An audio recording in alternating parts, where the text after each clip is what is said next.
Hello everyone, welcome back to my channel.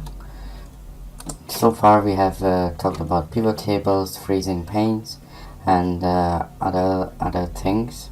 Now I will show you a quick way of finding something and replacing with something super.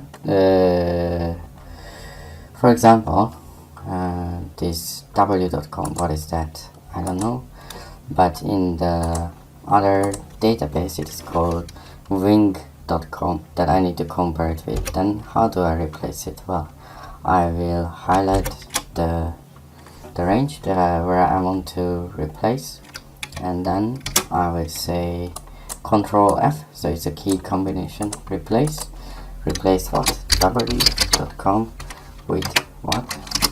wing.com, and then I will say replace all.